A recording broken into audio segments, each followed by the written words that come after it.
రాయప్రాజపేట. Very good. నువ్వు ఎన్నాళ్ళ నుంచి ధ్యానం చేస్తున్నావు? నేను 2006 నుంచి వచ్చాను. 2006 నుంచి. రోజుకి ఎంతసేపు చేస్తున్నావు? రోజుకి ఉదయం 4 గంటల నుంచి 5 గంటల వరకు చేస్తాను. Very good. మళ్ళీ రాత్రి పడుకునేటప్పుడు చేస్తాను. ఓకే. మధ్యలో మరి ఖాళీ ఉండదు కదండి, మరి వ్యవసాయం కదా. ఓకే. మధ్యలో ఖాళీ ఉండదు, నేను చేయలేను. రైట్. ఇప్పుడు ధ్యానంలోకి నువ్వు ఎందుకు వచ్చావు? ధ్యానం చేయకముందు నీ పరిస్థితి ఎలా ఉండేది? నా పరిస్థితి ధ్యానం చేయకముందు చాలా దరిద్రంగా ఉండేది. నా ఆరోగ్యం కూడా బాగుండేది కాదు. ఇంక నేను అక్కడ వరకు వెళ్ళిపోయాను. అక్కడ వరకు వెళ్ళిపోయి చివరి అంచుల్లో ఉన్నాను అనమాట. చివరి అంచుల్లో ఉండేటప్పుడు మా చెల్లి కచ్చరపాలెం ఆవిడ ఉంది కదా, జ్యోతి మేడం, కచ్చరపాలెం మేడం, జ్యోతి మేడం, ఆవిడ ఎందుకు వచ్చింది నా దగ్గరికి.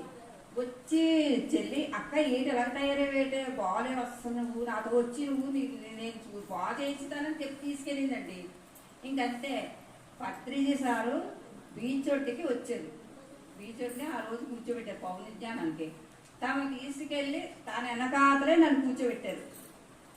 పత్రిజీ సార్ దగ్గరే కూర్చోబెట్టింది. వాళ్ళ దగ్గర అలా కూర్చోంటే నేను మళ్ళీ వస్తాను అన్నది. సరే, అతనితోటి 10 రోజులు వరుసగా అతను అక్కడే ఉన్నారు. ఆ రోజు బీచ్లోనే ఉండిపోయారు. ఉండిపోయి 10 రోజులు కూడా అతనితో నేను జర్నీ చేశానండి. అప్పటి నుంచి మరి నేను అడిగాను, ఏంటి హాస్పిటల్ తీసుకెళ్తానో చెల్లి, ఏంటంటే నీకు డాక్టర్ అయిపోయింది, మందులన్నీ అయిపోయాయి అని చెప్పేసి మా చెల్లి అన్నది. సరే, ఇంక నాకు అర్థం లేదు, ఏంటి నాకు పంచలేదు అసలు, నాకేమి ఇలా చెప్తున్నాడు అనుకున్నాను. తీరా మరుసటి రోజు డాక్టర్ గారికి వెళ్ళి చూపించేసరికి డాక్టర్ గారు ఈమెకి బాగా ఉంది, చక్కగా ఏది అవసరం లేదు, ₹1 మందు అవసరం లేదు, తీసుకెళ్ళిపోండి అన్నారు.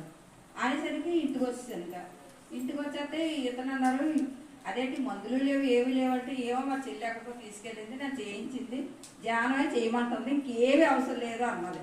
ఇంకా ఆ రోజు నుంచి కూడా నేను ధ్యానమే చేసుకుంటున్నానండి. ఆ రోజు నుంచి కూడా నేను శాకాహారే.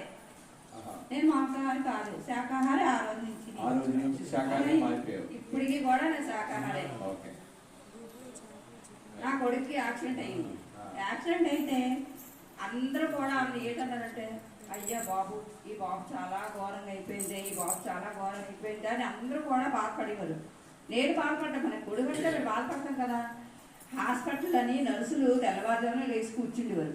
ఏంటి ఇలా చేస్తున్నారు, అప్పుడు నా ధ్యానం తెలుసు కదా, నేను చేస్తున్నాను కదా అని చెప్పి, బాబు అలా కాదు, అంత పేషెంట్ కూడా చేతులు పుచ్చుకొని పడుకునేవాడు తప్ప చేతి పట్టుకొని వెళ్ళేవాడు కాదు. అయితే ఈ పత్రిజీ సారు దేనివల్ల హాస్పిటల్ అన్ని మొత్తం మన గురువు గారు అతను తిరిగేవారు అనమాట. దేనివల్ల తిరిగారో తెలియదు. ఒకరోజు మా బాబు దగ్గరికి వచ్చి చూశారు. చూసి నువ్వు ధ్యానం చెయ్యి, 10 రోజుల్లో లేచి కూర్చుంటారు అన్నారు. కరెక్ట్గా 3 నెలలు తిండి లేని మనిషి కరెక్ట్గా 20 రోజులకి లేచి కూర్చున్నాడండి.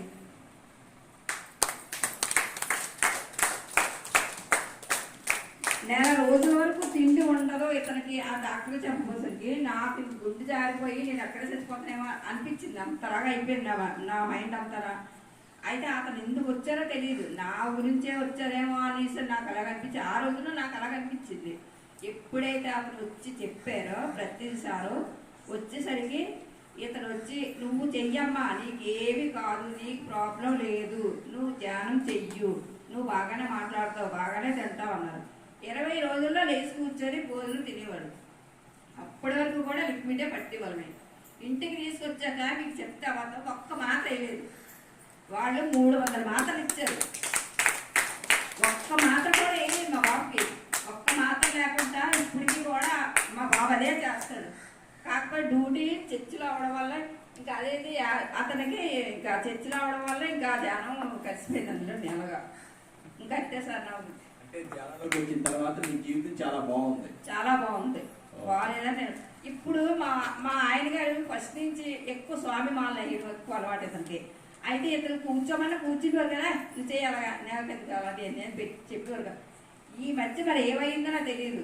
అతను కాళ్ళు బాగా లావైపోయాయి. స్వామి చెయ్యి, నేను ఎప్పుడు స్వామి అంటారు అతన్ని. స్వామి నువ్వు కూడా కూర్చోవచ్చు కదా, కాసేపు కాళ్ళప్పుడు తగ్గుతాయి అన్నా సరే అతను ఆలకించేవారు కాదు. ఇప్పుడు ఏమైందో తెలియదు. 3 నెలల నుంచి అతనంతటా అతనే లేచిపోయి కూర్చుంటున్నారు. లేచి కూర్చుంది. ఇప్పుడు అంటారు, మాత నువ్వు చెప్పింది నేను వెళ్ళలేదు, చాలా బాగా చెప్తే ఒక్క మాత్ర వేసుకోలేదండి. ధ్యానం వల్ల మీ కుటుంబం అంతా